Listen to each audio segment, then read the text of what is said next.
I have the queen of crypto, but more importantly, the queen of NFTs. What the hell is that? We're going to talk about it. Let's get started. I am so excited to be on your show. And I do apologize for not being video worthy today, but things happen.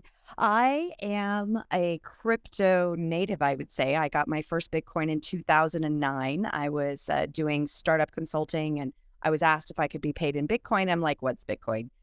Sure, why the heck not, right? It's an hour consultation, whatever. I always like new things. And then, of course, I promptly lost my private key and my public key because this is so super early. This is pre-wallet.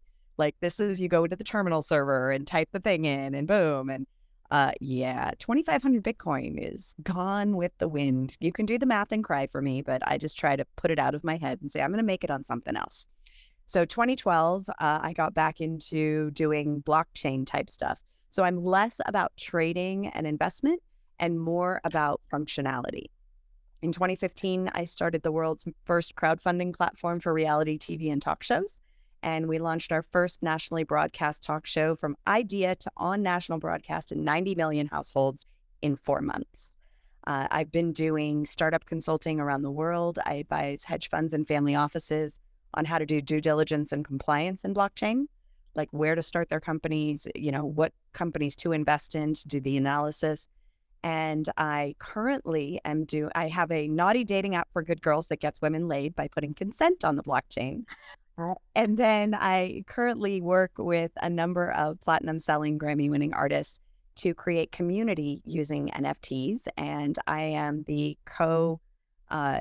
whatever you call it. Me and another guy are the people who just created the DAO for the Billionaire Zombies Club. So, we're not we're the organizers because it's a DAO. So it's a decentralized autonomous organization run by the NFT holders, not by us humans. We're just literally the people who sign stuff. So I have a really deep understanding of NFTs, not only the art projects and the generative art projects, but what I really focus on is helping celebrities like you move your audience from social media platforms where, number one, you can't access your entire audience without paying for advertising. And number two, where you're liable to get deplatformed for any reason at any time and lose access to that audience. So we use NFTs as token gated access to private communities, as well as a couple of really slick, cool tech things that allow us to send push notifications to an entire audience or a geographic section, and we can geofence them. Like if you have a live event, we can geofence the people who are most likely to attend and push notify them. So for concerts, it gives them access to buy a ticket even before American Express Black Card holders. So it's pretty freaking wicked sick tech.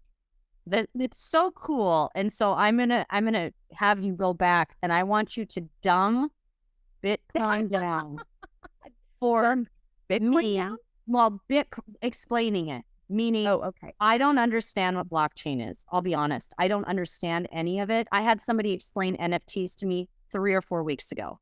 I do kind of get it, but I'm going to tell you that the majority of people that I know don't understand it. They all want to be a part of it. They're just confused and lost. And so what they do, and this is probably what you see a lot, is you see a lot of people just investing in random things because somebody's got a $20 deal and all of a sudden everyone's jumping in. And it's like, no, you have to know what you're doing, Yes. and so I've also I fell into that a little bit and I'm like, whoa, I don't understand this or know this. So what am I doing? And so for somebody who's like, okay, I don't even understand Bitcoin, blockchain, I didn't, what is it, mining? I mean, I all these things. So it's very fresh for most people, and there's a lot of people grabbing onto it. I do see celebrities. I know a lot of people in this space doing very well. People like you, Megan. But let's just, for dummies, can you sum it up? Like, if you Yes. could explain this very simply to someone, give them the broad picture like this. It's super easy. A blockchain is simply an unfuckwithable ledger of what actually happened. So basically, if you think about when you were a kid and you made the little paper chains for the Christmas tree, right? And one interlinks into the other, interlinks to the other. A blockchain simply builds off the previous block. So if it was a chain, right? It is a chain. It's a group of information that's called a block. Mhm. That is then written to the chain, encrypted, and the next block references the encryption of that last one. So if anything in that last one is ever changed, the math doesn't work. And when the math doesn't work, that's disregarded because it doesn't work. So there are different types of chains. The two primary ones is how Bitcoin originally started, which is called proof of work. And that is where you have computers all over the world. They're called nodes. Those people who are mining are literally having a race to solve a math problem. And that takes a lot of computing power. This is why you have all of these people who are, they're very derogatory about blockchain because they say it takes so much energy and da da da da. What they don't understand is that the majority of mining operations are actually using renewable energy already and have been for the last decade. So it's not as horrible as they think. But they're racing, and there's called rewards. So as soon as you've solved the problem, you get a certain number of rewards. And every certain number of blocks for Bitcoin, that reward cuts in half, right? And so it's a diminishing return, but that also escalates the value of Bitcoin. These are part of the reasons why you see that, way back when I got a whole bunch of people into Bitcoin, like 2014, 2015, it was like it was like, it was $1,000, right? It's now 60 something thousand dollars. Mhm. And they could buy into this. I said, here's the deal. You don't know blockchain. You don't know how to use wallets. You don't know how to do anything. Here is a wonderful pyramid Ponzi scheme that has the best education that I've seen. You can get in for $100. You would spend $397 on an info product to do the exact same thing. So just buy into this for $100, learn all the stuff, and then you'll get it. A lot of my friends went ahead and did it, and then they promptly forgot.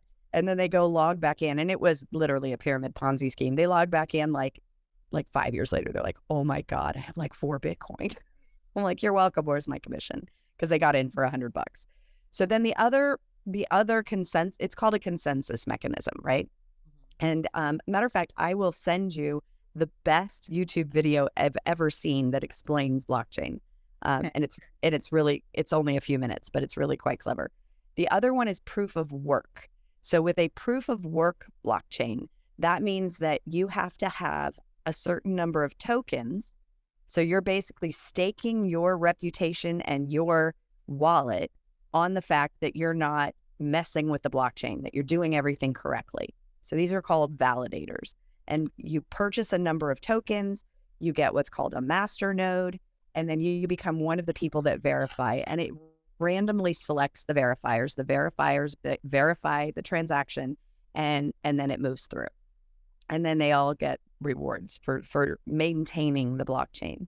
So the entire point of this is decentralization. And then the other confusing part that everybody goes, okay, so it's decentralized. And then you look, it's like, well, how many master nodes are there? How many validators are there? How many mining rigs are there? And what has happened is there's a consolidation where people are like, oh, I'm just going to set up a mining facility and I'm going to have people pay me, and then I'm going to do all this. And then it's like, 4,000 validators are all in one location in China. That's not as decentralized as we would hope. It would be much easier if, these rigs could run on crappy computers and then everybody could just set up one.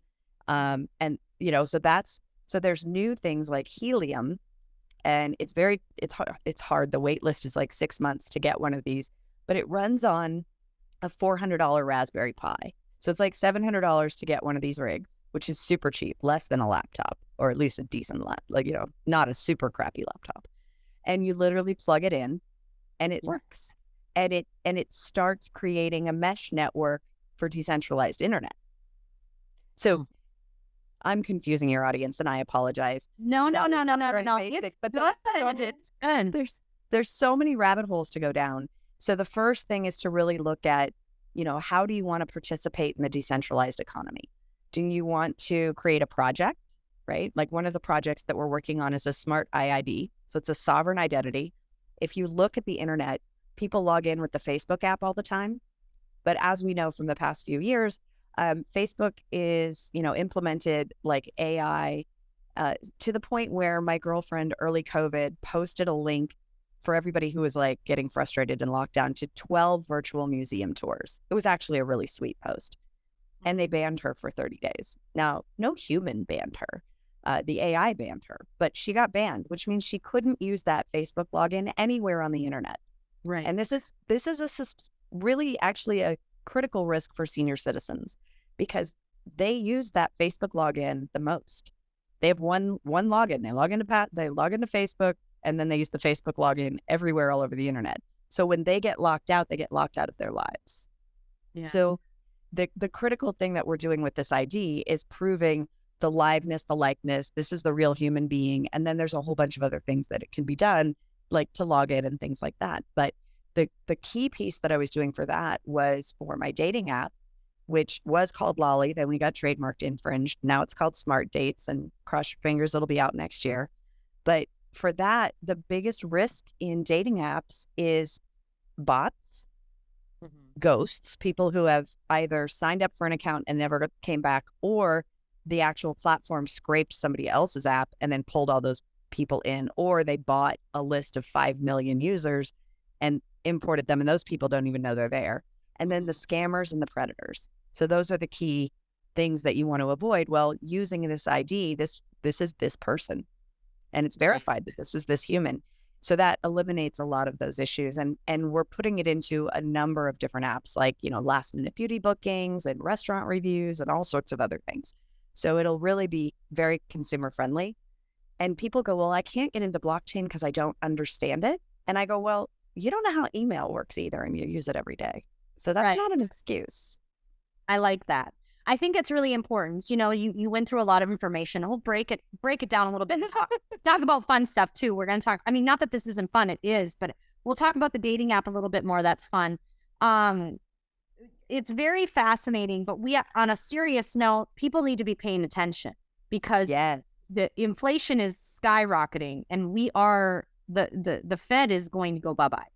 We are coming to it. And I think in the past, a lot of times when things come up, it's easy to just go, oh, that'll go away, or that's going to, will always be here. The system is going to change or crash, or something's radically going to shift.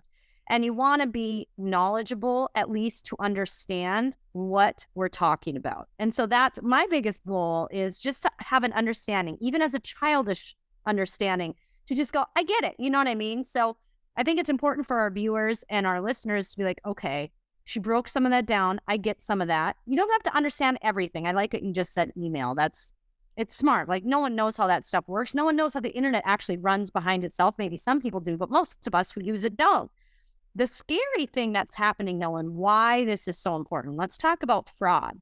Let's talk about, when we talk about NFTs, the part that I was fascinated in when somebody was explaining it to me, and they're talking about art. Not everything is that, but we'll just go into the art space because people are selling freaking emojis or GIFs or whatever they are. JPEGs, there we go, JPEGs for like $5 million. I'm like, what's happening here?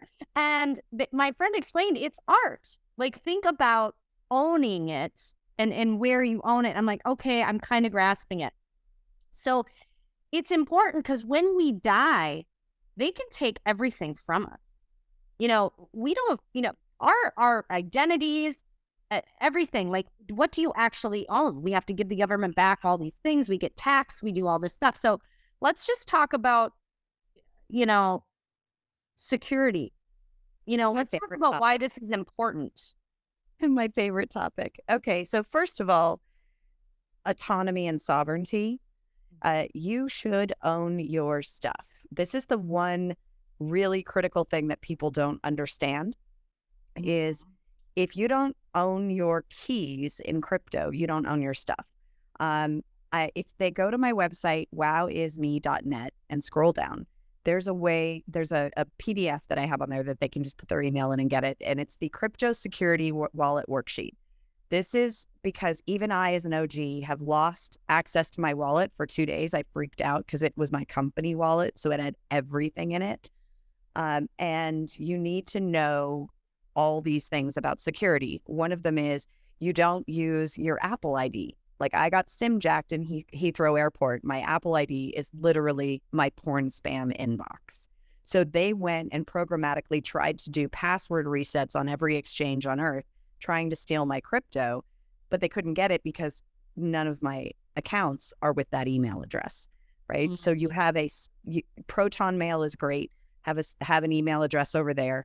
I have a dedicated, like a voice over IP number. I did a single pay. You can buy them.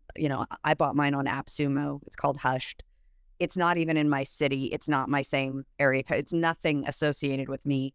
My email address is also not associated with me. So they'd have a hard time tying me to this information. And that's actually what you use, because if you use anything that you use in normal life that anybody could Google and find, it's already on the dark web.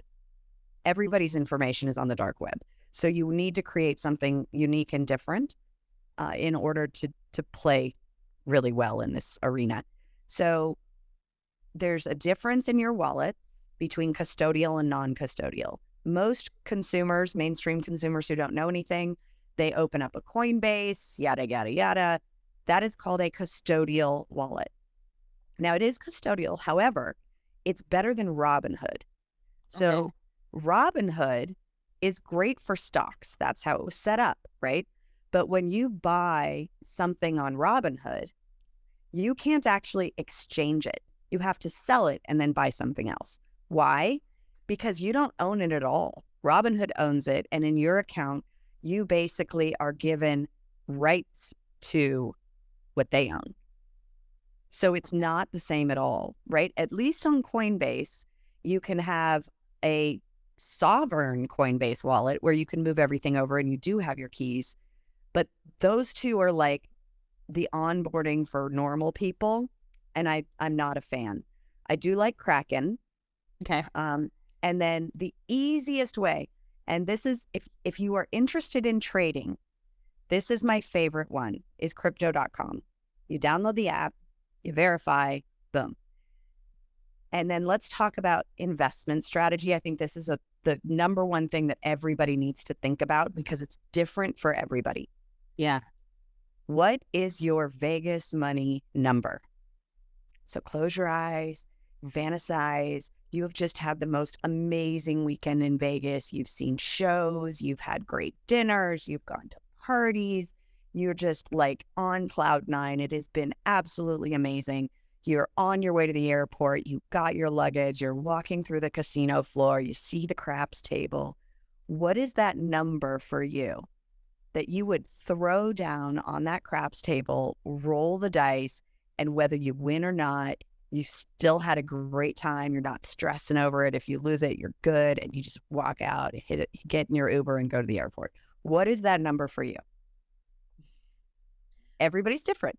And mine's $25. Oh, that's funny. Probably $500. Okay, $500. Whoa. Okay, so you're way more baller than me. So $25. So this is, or you're $500. So when you're experimenting, right, and you're learning about crypto, and there is a great guy on Clubhouse that everybody should follow, Deepak Robot, DPAK Robot. And in his bio, he even lists what he likes and what he's holding right now. But follow him around. He's on tour right now. He's a professional musician.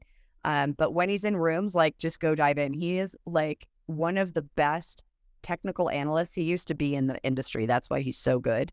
And learning technical analysis for crypto is complicated, right? Yeah. But you can go into these rooms. There's a bunch of newbie rooms. You can go in and you can ask questions. But little things like, one strategy, if you're really, really new, but you want to start, is you buy Bitcoin like every week. It's called dollar cost averaging. You buy $25 or $50 every single week, up or down, right? Now, those of us who are old school, when Bitcoin drops, because we know what the top is, it's like $1 million of Bitcoin. We know it's going to get there. The question is when, because there's only 21 Bitcoin. There's at least 4 million Bitcoin that us OGs have lost to the ether. Like it's gone. Like, we can't get it. it's out of circulation forever. It might as well have gone to the burn folder. So let's call it 17 million. There is not even enough Bitcoin for every millionaire to have one. So get some, right? Mm-hmm. So that's just the basic foundation. Ethereum is also going to the moon. We've been waiting since 2016 for ETH2 to come out. It was supposed to come out like in a few months. Now it's looking like 2023, 2024, whatever. But it's going. So a little bit of ETH is always good. And then you can figure out if you like Litecoin, Bitcoin Cash, those kinds of things. Where you make the most money, and this is why it's like, this is why I say you need to know what your Vegas money is. Mm-hmm. New projects are hitting every single day, right? We just saw Shiba Inu, which is like a derivative of Doge, and Doge had a rocket ride. We tried to get it to $1. We got it to 78 cents. It's now back to 20 something, whatever. But, a lot of us got into Doge early when it was like 1, 2, 3, 4 cents. Most of these projects, they kick off, and we're talking about fractions, thousands of fractions, so many zeros that every time it drops a zero, you're 10xing. So if you look at Shiba Inu, it went up 1,700%, right? So if you had got in on this in January and you put in, call it $100, right? It's gone up 1,700%. You would have somebody do the math for me. It's like $170,000 or 1.7, whatever it is. It's a lot of money. That's a lot of money. Yeah. So learning how to do technical analysis, right? Am I just throwing my money away? That's why mine's $25, right? Like if I waste $25 on a bad lunch, I might be a little irked, but it's not gonna crush my world. $100, I will probably be salty for a week and tell like 500 people that's a shitty project. and I did 5,000 on one project. It shot up to 15,000, and it was a long-term play, so I didn't sell it. And all the major investors pulled their money out. It went down to 1,200.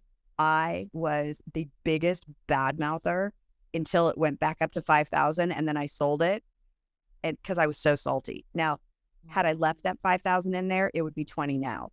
But I was so salty at the project, I was like, that's it, I'm out, right? So these are what I'm talking about, your investor rules, right? So this is why I love crypto.com. It tells you what the ups and downs are. It gives you the charts. It's really simple to use. It's like, easier than setting up a Gmail. It's like really easy. And so I suggest people do that. Put $100 up there, buy $5 of all the things that you're looking at that you like, and just watch it. And then for the ones you really like, maybe put in $25 or $50 or whatever. And then see how you react when it's down, because volatility is a thing, right? You just have to notice in yourself, how do I react to this? Can I handle it, right? When my portfolio's up to like $20,000 and then like I go away on vacation, I come back, it's like $1,200 and I'm like, can I wait and be patient without the stress? Right. Okay. I think this is incredible. I'm getting a better idea of what this is. I know for some people, they're going to be like, that nervous energy. We get nervous energy about stuff that we really want to do. And we're like, I want to invest in this. See, I'm that kind of person who'll be like, I'm going to go all in. I don't know what I'm doing. You know what I mean? That's my style, and that's scary to me. Not with this, I don't do it, but it's like, I want to be more involved and I want to jump in on a higher level and get into the NFT space. Yes. With all of y'all. Let's talk NFTs. Let's talk NFTs. Now, first thing, I'm gonna make everybody cry and scare them first, and then I'll tell them how to fix it. So I was on a Clubhouse, and this girl was having trouble reaching OpenSea support because she had bought an NFT, paid $1,400 for it, and it turned out it was a fake. And so OpenSea was like, "Oh, we're so sorry," and they deleted the actual image. OpenSea did. So she didn't have the image. She didn't own the NFT because she had bought, you can right click, save as, upload, and try and sell it. That's not the real project, right? So they were only willing to refund her transaction fee of 3.5% out of the 1,400. That's it. So because it's blockchain, right? There's no go back fees, right? your keys, your responsibility. And this is one of the things that people have to understand is no go backsies, right? You really have to learn how to do your due diligence. So what you look at when you're looking at these NFTs is look at the name, Google the name, right? See if they have a Twitter account with any following, see if they have a Discord, get in the Discord. On that Discord, everything's Discord and I hate Discord, but I'm learning. Look at the project and use the direct link to the OpenSea that's in the Discord or or on their official website. When you're looking at their website, make sure it's the actual real website. You can use whois.com and make sure that it's actually theirs and it wasn't just started 2 days ago and it's a clone. And then you look on OpenSea, look at how many items, especially with these generative art projects, there's going to be 10,000 items in there or close, right? So look at the number of items that are in that project, in that collection, and make sure it's the real one, right? Right. Check with somebody if you don't know. And then look at, like, if you want to try it out, go to Billionaire Zombie Club on OpenSea. This is the one that I'm the co-organizer of the DAO. So this project launched October 31st. If you got on the wait list before that, then you could mint. And I'm telling you, they were minting for like less than $60. These things are going, like one just sold for 2.5 ETH. That's like $14,000.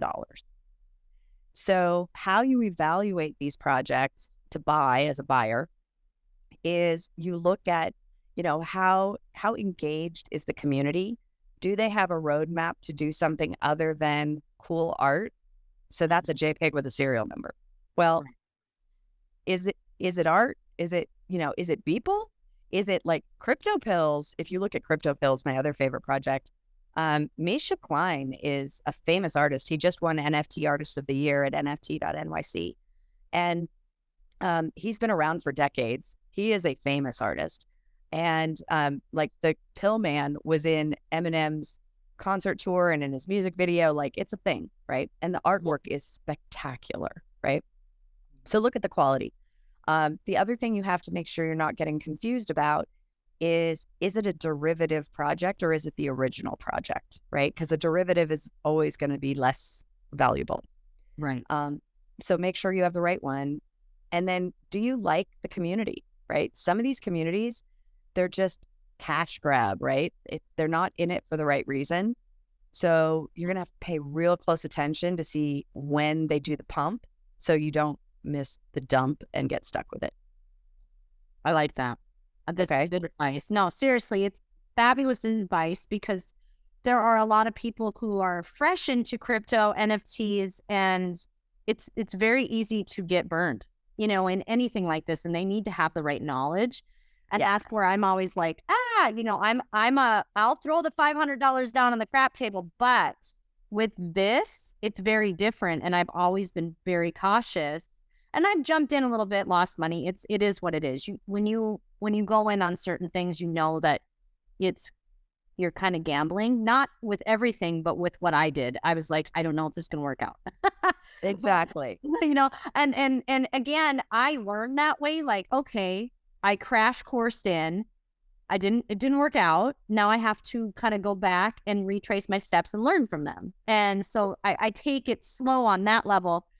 But okay, so projects, artwork, I think it's so cool.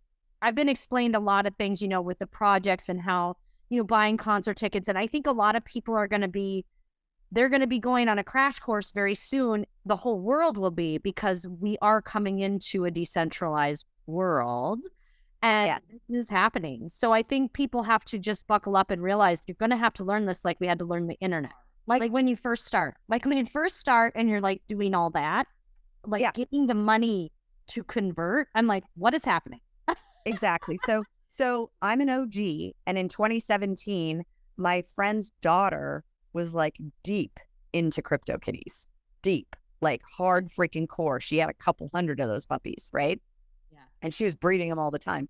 She's paid for college, by the way. Like, so cool. She never needs money for the rest of her life. And that's kind of what we're doing with Foxy's. Little slight tangent. So our generative art project for Crypto Vixens are these cute little foxies. We're doing a 10K generative drop, but after that, it rolls into a breeding engine like Crypto Kitties, where you can breed them, and every time you breed it, it kicks off a scholarship for a girl to learn blockchain or entrepreneurship. So we're going to educate 1 million women. So we're kind of combining all the best factors of things. But back in 2017, I could not make MetaMask work. I couldn't do it. I couldn't figure it out. It frustrated me, and I didn't do it when this little 11-year-old was freaking crushing it, right? So it really, I'm telling you, don't feel stupid. Do download that crypto wallet security worksheet, because it walks through how to do MetaMask and how to set it up and how to protect yourself, and a whole worksheet on here's all the information you need to write it down. Or copy and paste it and then print it, but don't save it. Or if you do save it on a flash drive that you also keep in the safe. This is all in the workbook, because you don't want to lose your stuff. If you lose access to your wallet, you've lost everything in that wallet. Yeah, there's no go back season. There's nobody that can come and unlock it for you because it's sovereign. Yeah, and I learned that. I've learned that many times. Well, so that was the thing was Ethereum back in 2015. I made an Ethereum wallet, my Ether wallet, and then I couldn't get back into it. So I made another one. And so I probably have like 50 my Ether wallets that I have no access to. And there's probably 1,000 ETH in there because Ethereum was like 60 cents or less. Right. So I'd buy $10 here, $50 here, try and use it. Then I die. So please learn from my mistakes. Do not repeat my mistakes. And then if you're like me, because I'm more of a hodler than a trader, I keep everything on a hardware wallet. I have multiples and they're all over. And I just send stuff like on auto buy. I just keep tucking it away like a savings account. And I don't touch it, and I don't open it, and I don't log in, and I don't nothing. Okay. It just sits there and grows.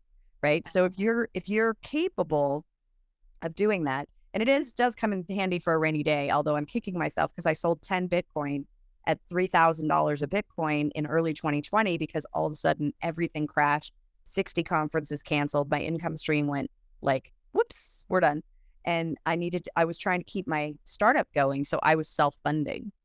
So that's the other consequence. And the advice that I have is never sell it. You can actually borrow against it, and debt is not taxable. Yes, I was just watching a big thing on that. Debt is not taxable. It was Rich Dad Poor Dad, Robert Kiyosaki. I was listening to that. I'm like, that is very smart. Like it's the tricks of the rich, and that's why they're rich. I mean that, and we've got to learn them. We have to level up. I mean, so you have a startup project. You have a dating app. Okay, so wait. I know you're going to talk about the dating. One more thing. You're not done. Okay, go. I'm not done. Go. So NFTs, right? So I'm telling you about these billionaire zombies, right? So the one, they got them for less than $60. So if you get in on the projects early, you get in the white list and you mint, that's always going to be the cheapest price, right? Right. And if the project goes, right? So like one guy minted 400 at, $60 or whatever. Like that's just crazy. And he sold a bunch of them off. Now they're about $300, $200 to $300 for the cheapy ones. The rares, like I said, just one sold for 2.5 ETH. And like the one I have is worth like 8 ETH. That's like over $100,000. And I have a crypto pill that's worth 33 ETH. So I'm not going to ever sell these. But there's a new tool. It's called DeFi for You. Google it because it's in the UK. It's a .co.uk thing. So, but Google it. You can literally take your NFTs and stake them and borrow against them. So you don't even have to be holding Bitcoin or Ethereum to get these loans. You can actually stake your NFTs and get a loan. Oh, wow. Okay. Yeah. So when you get into these projects early and you start creating your collections and your holdings, if one of them is worth something, but you want to buy more, you could actually stake it, borrow against it, and buy more. It. You can leverage it, right? Yeah. It's the same leverage thing. And leverage. Yes. Okay. So now I'm done. I'm sorry. No, never apologize. Here's the thing. Like, we need it. I need it. Everybody's going to need to learn this. I don't care if it's on this show or whatever, or get tapped into you or tapped into some of these I mean, she just laid it down. Y'all, I took notes. And if I take notes, it's a big deal because I don't take notes. I mean, ever. And so I wrote down all the things. But I'm interested in, so the reason I want to focus on the dating app is I want to give it a real life relation, right? Because people can relate to what that is. Like, okay, a dating app. Exactly. How does it work? So that's why I'm trying to relate it, because there's a lot of people going, I am so lost right now. That's okay. We're not telling you that this show is going to get you to be an expert. We're trying to get you to even walk in the door and understand this is coming. We want to help you move forward as a newbie. And so, okay, let's relate it. So you have a dating app. How the heck does this work on blockchain and what you're doing and how you're doing this? And tell us about it, because it sounds fun too. I mean, it Okay. sounds cool. So the nucleus of the dating app, because this is the nucleus that will work in every other consumer app as well, is the smart IID. And this is where you have the equivalent of a wallet, but it's an app that stores information, right? Like when you go to a bar and they need to know you're over 21, how comfortable are you literally showing them your ID with your address on it, right? Like they don't need to know what your address is. They just need to know your birth date. So this would allow you to have what's called trustless, right? So zero knowledge proof is actually what it's called. They don't have to know, but it is proof that they're over 21. So this identity piece is the core. You prove you are a human, you are this human, your liveness, your likeness, your ID all match. Boom, you have your identity. Then we have the consent app. The consent app, and this goes back to the whole he said, she said. You know, you had this kid in college, and this happens all the time. Drunk girl hits on him at the bar. She's the one doing all the initiating. You know, he's a college guy, full scholarship, you know, going to be a pro athlete, da da da da. And they go home, they have wild, wicked sex. It's awesome. Next morning, she files rape charges. Why? Because she was blackout drunk, but not visually, like not to anybody else, wouldn't know that she was blackout drunk. He's arrested, loses his scholarship, life is ruined. It takes them 60 days to review the security footage that shows she initiated, she was in, you know, the whole thing, and that she did not look blackout drunk, right? Right. So the consent app, what it does is it allows you to open a consent time frame window, basically, and then close it at the end saying, you know, we are consenting. This is what we're consenting to. Because the other thing is, you know, yeah, how naughty can I get? I'm going to try and do this really not naughty, but sometimes people like certain things and they don't communicate that they like certain things. So they go ahead and do certain things and people get surprised and be like, what? Okay. Right. Like I have a couple of rules, right? Like I'm not necessarily a dirty talker, and don't choke me. I can hold my own damn breath, right? Like Right. those Right. kinds of things, right? Right. Like I understand the philosophy and the biology behind the whole choking thing. Touch Right. my neck, I punch your face, right? So having these things in the consent app ahead of time kind of informs the other person, and you have actual informed consent, right? And then you close the consent window, and then there's no go backsies, Right. right? Mhm. So that's one piece. But in the dating app, what we've gone is even farther. I've spent 5 years, actually almost 7 now, getting into the minds of women, right? This app was designed for women who, at the time, like me, were unwillingly celibate. I was single for 9 years, celibate for 7, not because I wanted to be, just because it was a thing. Right. And part of that is because I have really high expectations for partners, and I'm very picky, and I'm sapiosexual, so that's 1% of the population. A little bit of a size queen, narrow that down to another 1%, like, right? Mm-hmm. And I travel, so somebody who has like a regular day job, and I travel like 70% of the time, I'm never going to see them. So that's an issue. So what do you do is it matches you based on core values. What are you looking for? And sexual compatibility. So if I wanted, you know, I'm in Vegas for the weekend and I really just want to rock a good time because it's been a while and I really want to, you know, reaffirm that I'm desirable and a woman and all this other stuff.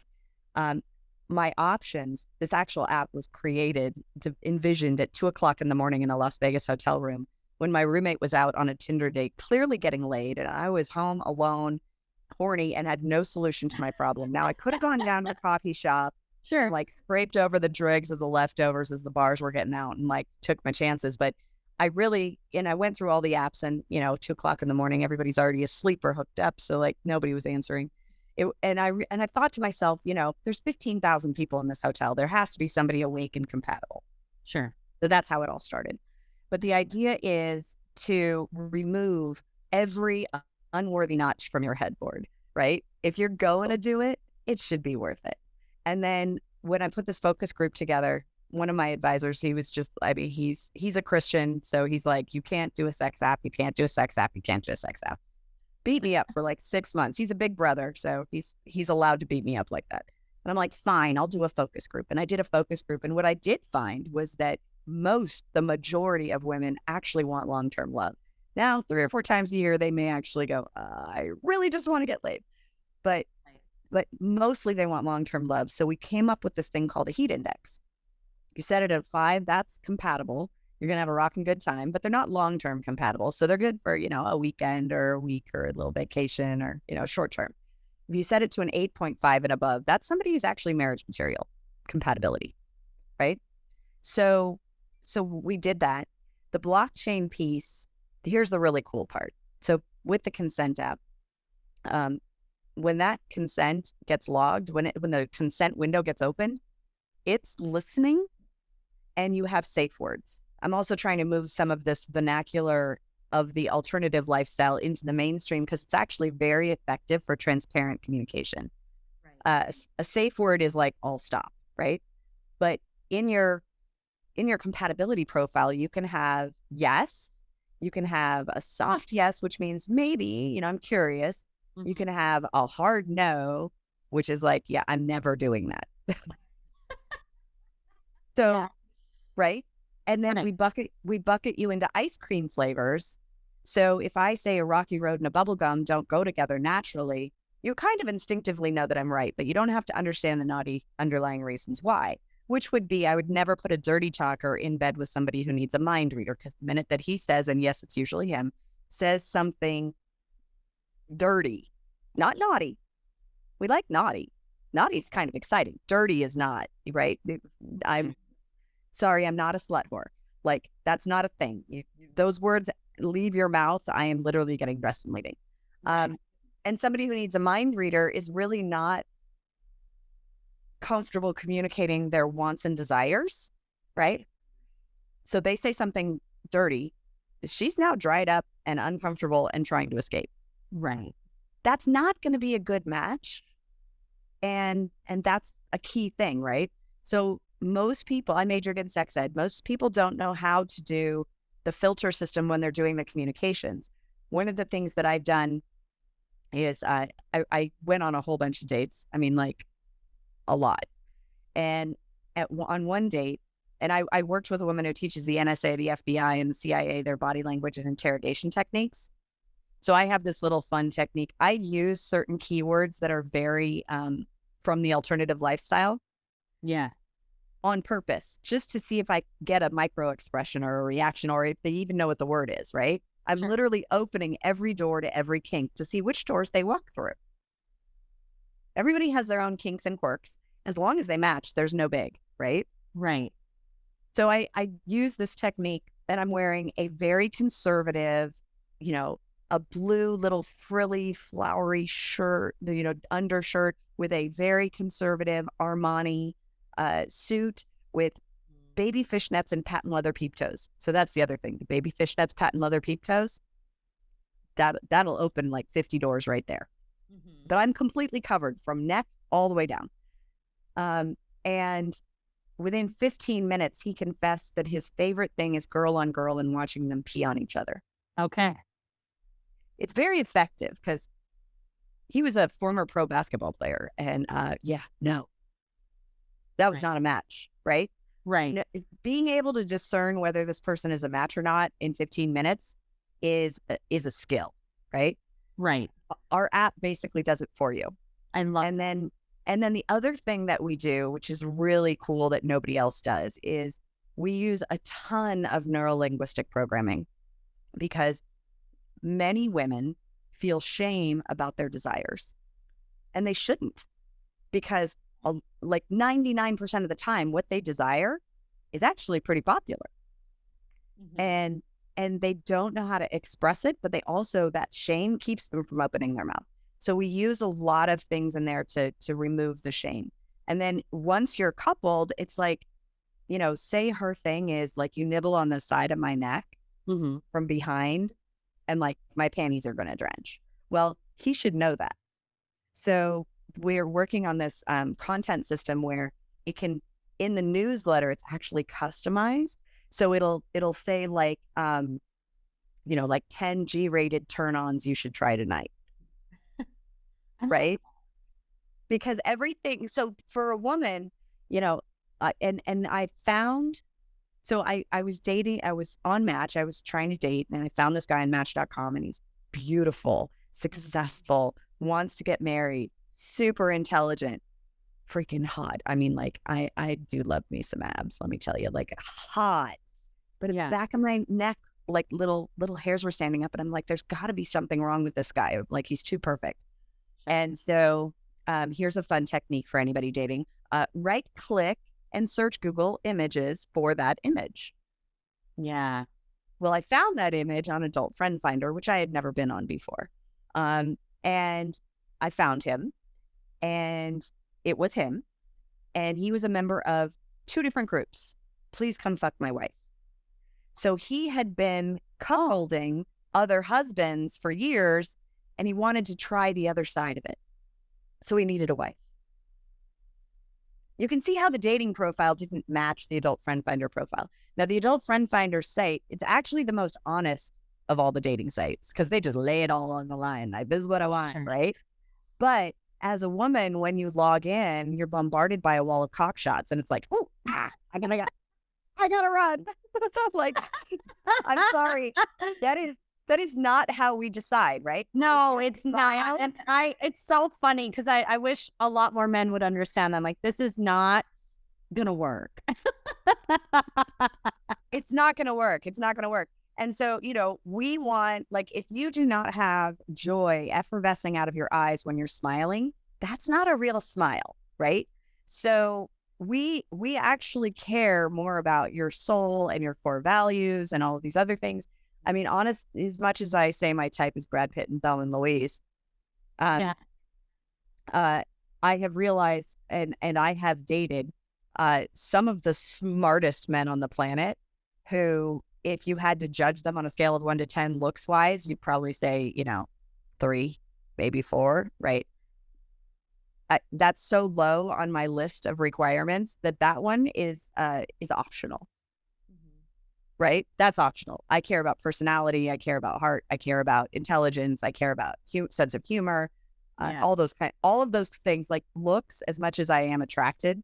I realized I had met a guy who was the epitome of Brad Pitt and Thelma and Louise, and I was like, my panties were already going. I was like, that he's mine. And then he opened his mouth and he was dumb as a box of rocks and Yeah. dried up. I'm like, yep, nope, can't do that. So it is all about, what do you really want? And that's why we use this whole neuro-linguistic programming system, because I asked my focus group, I've got 1,000 women, and I ask them, what do you really want? And I've got tissue all over the room because I know it's about to happen. 30% of them burst into tears. They don't know. And this is what's so interesting. You ask a woman what she doesn't want, she'll go on for 2 hours. Yeah.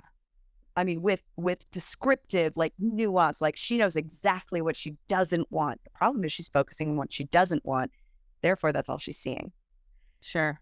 Once you know what you do want, and I have this vision board, when I find things like the way that a husband and wife hold hands or little things like that, I'm like, I want that, right? I want that feeling. And that goes on the vision board. So it's more about feeling and emotion rather than, he needs a Lambo, because that really doesn't mean anything. And we're not done. Like your dating app and everything, we're going to be on the phone soon because I think it is effing genius. Like I love it. I love that you have no filter as well because the show doesn't have. It's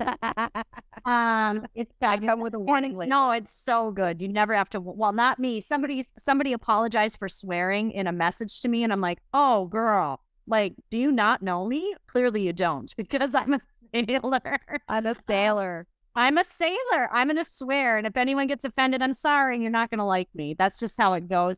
But I'm also the real deal. So are you. And I think that's what makes it so much fun when we have just the people we have on the show are just the caliber of people, the authenticity and all the things is just incredible. So I thank you. But where can people find you ASAP if they want to find you? They loved what you said. I mean, when it comes to Bitcoin and NFTs and your app and all the things, tell them where they can find you quick, and we'll make sure the link is posted below as well. At Adryenn, Adryenn, literally every social platform. And wowisme.net is my blockchain, crypto, NFT consulting design firm. So that's where you get the crypto wallet security worksheet. And I frequently am on Clubhouse a lot, and I'm learning Instagram. Wonderful. Yeah, Instagram. I'm not super savvy. I'm getting better and I'm improving it daily. But yes, Instagram is I'm my next world.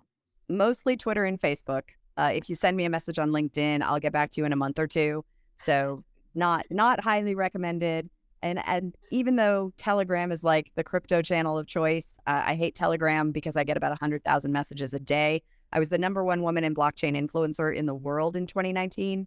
And I believe I still hold the rank for the #1 most fraudulently added advisor to white papers. Wow. Yeah. Incredible. Yeah. So Incredible. I speak all over the world. If anybody wants to learn, just I'm going to start putting the events up on my website so that they'll know where they can go and where they can find me.